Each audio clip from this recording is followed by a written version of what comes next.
Good morning, this is Pramod Jaiswal from English Chronicles. Today this is my second video on sentence improvement. ये sentence improvement and rearrangement of the jumble sentences almost same है, वो ज़रा थोड़ा टफ़र है, ये easier ones है क्योंकि उसमें अरेंज करना रहता है और इसमें पहला चीज़ तो उसमें मिस्टेक फाइंड करना है और इसमें मिस्टेक दिया हुआ है, तो that's why this is slightly easier than the rearrangement of the jumble sentences. Almost it is same but this one is easier क्योंकि यहाँ मिस्टेक आपको फाइंड नहीं करना है, यहाँ मिस्टेक दिया हुआ है. तो ये तो सबसे पहले इजी हो जाता है कि दिस इज़ द मिस्टेक. अब इनमें से 5 पॉइंट दिए हुए हैं, you have to select which is the correct.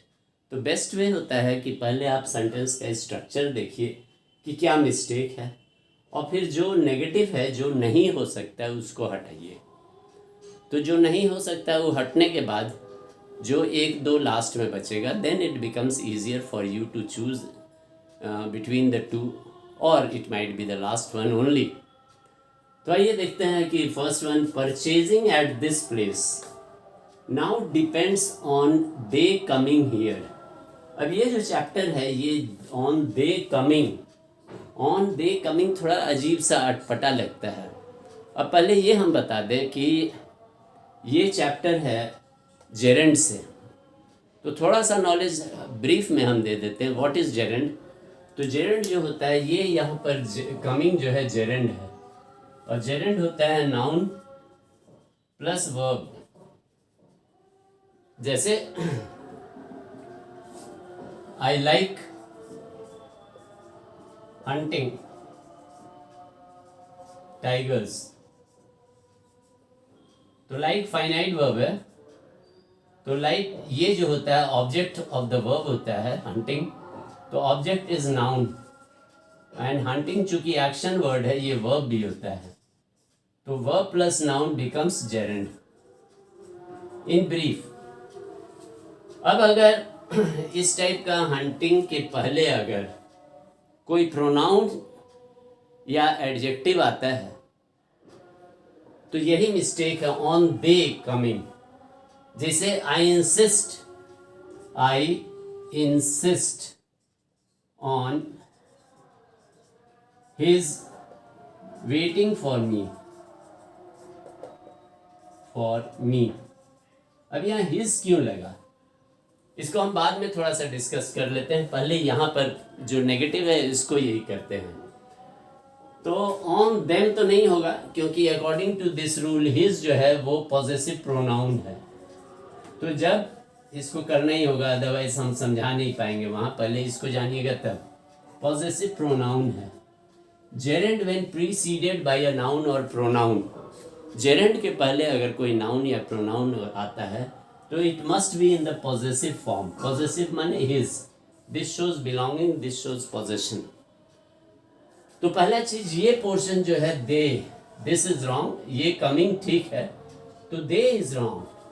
तो देम भी उसी तरीके से देम रॉन्ग है, ये पोजेशन शो नहीं करता है. दे भी उसी तरीके से, ये सब्जेक्टिव है, ये ऑब्जेक्टिव है, ये सब्जेक्टिव है दे, तो ये भी रॉन्ग हो गया, ये भी रॉन्ग हो गया. अब देयर्स तो कोई वर्ड ही नहीं होता है. जैसे देयर, THEIR, देयर मतलब उनका, ये उनका क्लासरूम है. अब देयर के बाद देयर्स कैसे होगा? हाँ, एपोस्ट्रॉफी एस हो सकता है लेकिन देयर में नहीं होगा. देयर का मतलब ही, जैसे आप लोग एक ब्लंडर करते हैं, मिस्टेक करते हैं, most of the students do. Letter के एंड में जब लेटर लिखते हैं तो आप लोग लिखते हैं योर्स फेथफुली, योर्स में एपोस्ट्रॉफी दे देते हैं. तो योर का मतलब ही होता है तुम्हारा. जैसे योर बुक, तो योर बुक मतलब तुम्हारी पुस्तक. हाँ, लेकिन अगर हम लिखेंगे द बुक इज योर्स तो उसमें हो जाएगा, यहाँ लिखना द कमिंग ऑफ देयर्स, तब ठीक होता है. लेकिन जैसे द बुक ऑफ योर्स, लेकिन योर्स बुक नहीं हो सकता है. हाँ, उसी तरीके से जैसे योर बुक, ये ठीक है, लेकिन योर्स बुक ये रॉन्ग है। तो ऐसे ये देयर्स इनकरेक्ट है, तो बचता है देयर, THEIR, देयर कमिंग। तो अभी हम समझा चुके हैं coming is gerund and gerund when preceded by noun और प्रोनाउन, ये प्रोनाउन है तो it must be in the possessive form, और देयर पोजेशन शो करता है उनका, देयर बुक्स, उनकी पुस्तक, उनका किताब। तो हम क्या पाते हैं कि third one is the correct answer. I hope ये समझ में आया होगा। उसके पहले आप लोग सभी ये थोड़ा सा जेरेंड में हम पढ़ा चुके हैं इन द वेरी बिगनिंग, मेरा नॉन फाइनाइट्स का। आप लोग बेयर इन्फिनेटिव और पार्टिसिपल जेरेंड अच्छे से वीडियो में पढ़ाएं, उसको रिवाइज कर लीजिएगा, तो it will be very helpful for you. तो भाई ये next one, they are requested to take their belongings. अब देयर बिलोंगिंग्स देखिए, उनकी जो बिलोंगिंग्स है, THEIR, देयर, देयर्स तो नहीं है, ये करेक्ट है। दे वेर रिक्वेस्टेड टू, तो दे वेर रिक्वेस्टेड, यहां देखिए ये पैसिव वॉइस है। दे वर रिक्वेस्टेड टू टेक, अपने सामान ले लें, एंड अब ये रिक्वेस्टेड टू टेक, हाँ, तो टू टेक यहाँ ये तो टू इन्फिनेटिव है, दिस इज टू इन्फिनेटिव, तो इसलिए ये रूट फॉर्म ऑफ वर्ब रहता है, हाँ। अब दे वेयर रिक्वेस्टेड ये पैसिव वॉइस है और पास्ट टेंस है, तो इसलिए यहाँ लेफ्ट लगाया, लेकिन ये पास्ट टेंस है तो ये लेफ्ट नहीं हो सकता है। क्यों? यहाँ टू इन्फिनेटिव का स्ट्रक्चर है। एक ये हो गया, टू टेक देयर बिलोंगिंग्स, अपना लीजिए, एंड लेफ्ट देयर हाउस, तो लेफ्ट नहीं ना होगा, ये तो फ्यूचर टेंस को डिनोट करता है, आपको करना है। You go to school, you put your uniform and go to school, went to school तो नहीं बोलते हैं। You take out your books and do the exercise, did the exercise तो हम नहीं बोलते हैं। Take out your books and do the exercise, तो उसी तरीके से लेफ्ट यहाँ इनकरेक्ट है। तो और देखते हैं, lived in their house, take their belongings and lived in their house, तो नॉनसेंस है, इसका कोई मीनिंग ही नहीं निकल रहा है।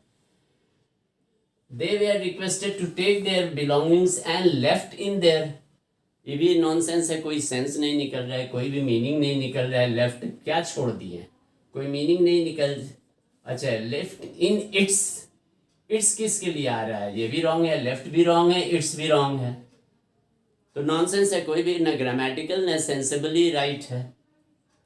तो अब बचता है leave their, they were requested to take their belongings and leave their house quickly, और छोड़ के चले जाइए, उनसे लोगों ने रिक्वेस्ट किया।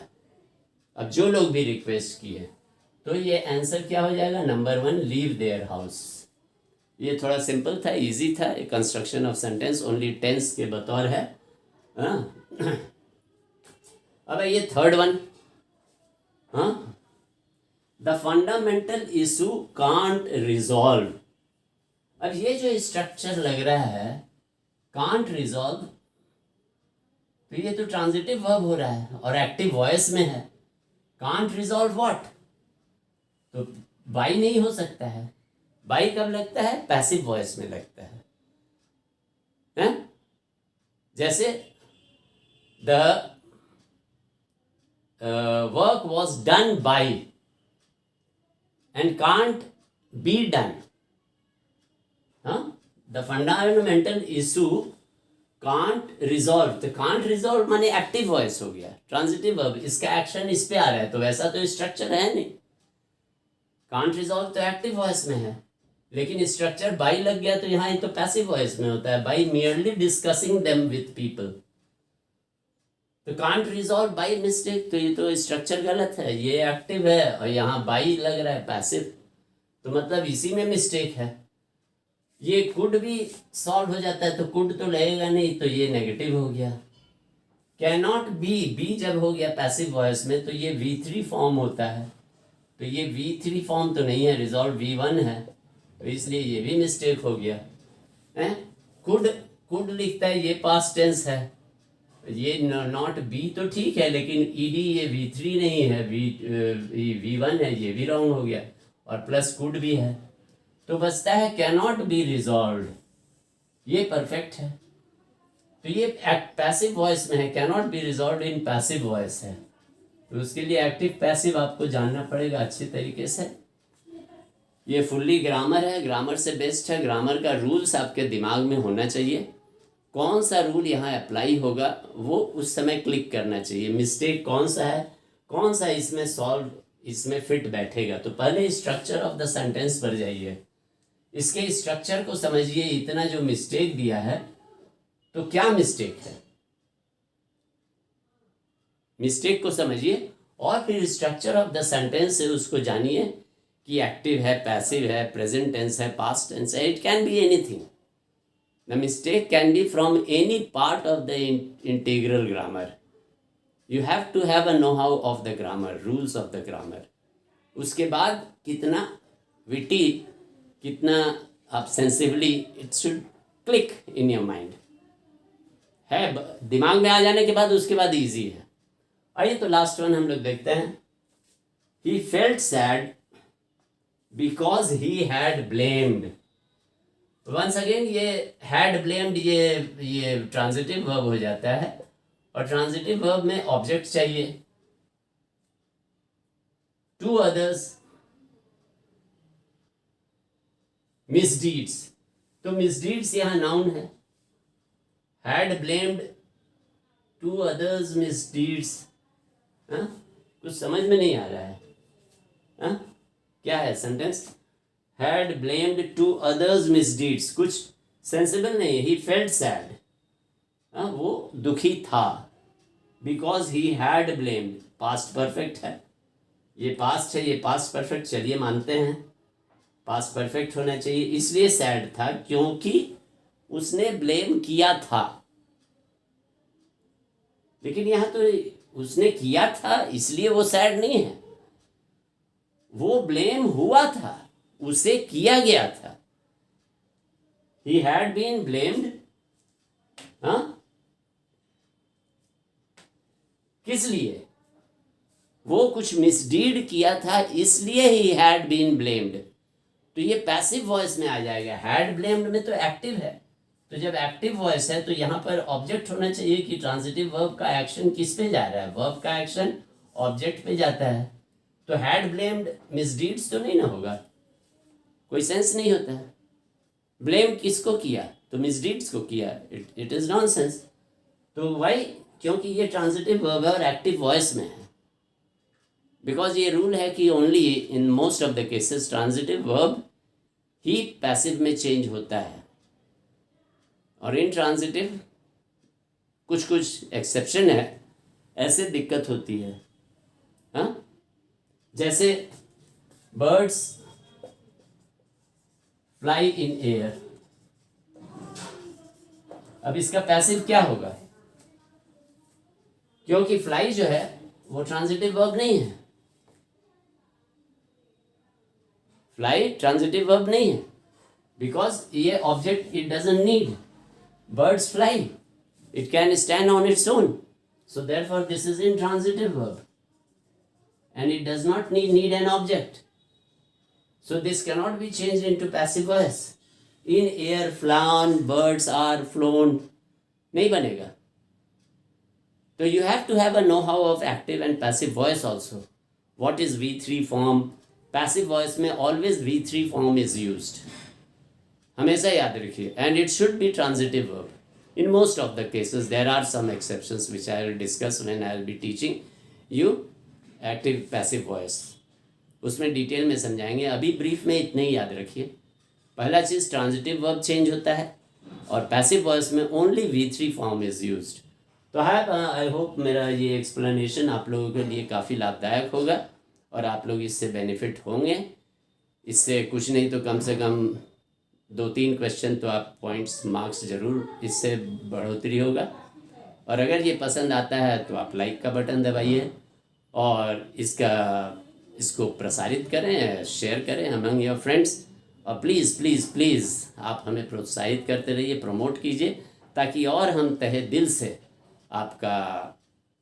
आपके फ़ायदे के बारे में सोच सकें और अच्छे अच्छे क्वेश्चंस हम निकालें जो कि डिस्कशन में आपको और ज़्यादा से ज़्यादा विस्तार पूर्वक इलेबोरेटली हम आपको पढ़ा सकें।